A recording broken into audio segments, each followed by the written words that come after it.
In court, he said, laughing, the judge is my friend. You're leaving this room with nothing, soldier.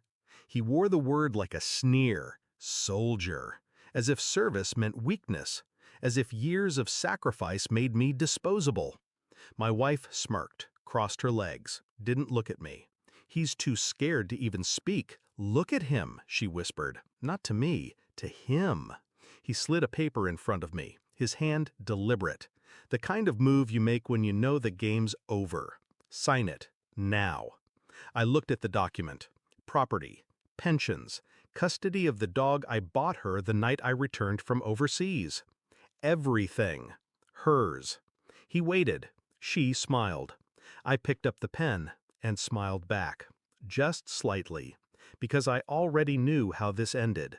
It started with the password change. Not hers, mine. One night I logged into our joint account, or tried to. Denied. The recovery email had been switched. Notified to a shared inbox she assumed I never checked. Wrong assumption. A week later, the savings were moved. Quietly, strategically. Then came the whispers. Mutual friends dropping phrases like, weird timing, and didn't you guys just refinance? She came home late, started wearing perfume again, the one she used to say gave her migraines. Then her phone lit up at 2:14 a.m. Miss you already. No name, just the message. But she smiled in her sleep. I sat in the dark, listening to the hum of the ceiling fan, letting the truth take root. I didn't confront her. I documented. I copied texts from her cloud account, exported them as PDFs, created a backup of the backup. Calls, voicemails, calendar invites to lunch meetings that never made it to her work schedule. I paid for a private investigator, the best I could afford. He didn't disappoint. Photos, hotel invoices, dinner receipts. Him, always him. The lawyer, Evan Marks, Harvard, charismatic, divorced, but only once. She met him through her firm's annual fundraiser. Apparently, they'd been involved for 6 months, maybe more. She planned everything, right down to filing first. Divorce, false claims of mental instability, even a protective order preemptively filed in case he lashes out. She was building a narrative, and I was supposed to be the silent ex-soldier unraveling. I let her believe it. I waited until the mediation meeting. No lawyers, just the three of us. I brought coffee, black, as always. They came in late, laughing. She wore white. He wore smug. She opened her folder, ready to dictate terms. Then I slid mine across the table, neatly labeled, color-coded, photos, emails, call logs, financial transfers between her and Evan, money moved into offshore accounts, some in her name, most in his. The silence that followed stretched like wire between us.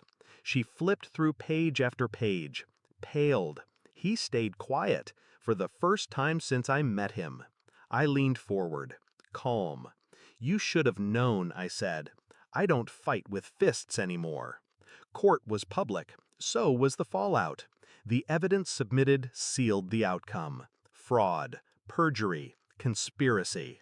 She lost the house, the car, the savings. He lost his license.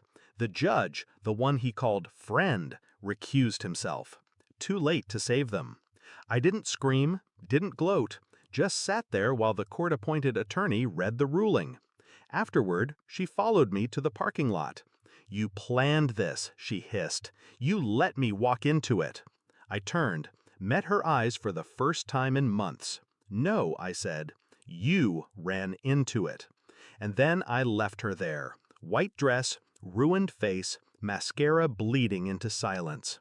There's peace in knowing someone's true nature. It strips away illusion, frees you. She was the lesson I never wanted, but needed. Love, trust, forgiveness, they only mean something if they're not weapons. She used them all like knives. And I learned how to bleed quietly. That's the thing about people like her. They think silence means weakness. But I've seen real war, Real loss. She was just noise. And now, she's gone. And I have everything that matters. Even the dog. Especially the dog. Final settlement read, Pet custody, awarded to the respondent. I smiled when I signed that page. The last page. The only one that meant anything.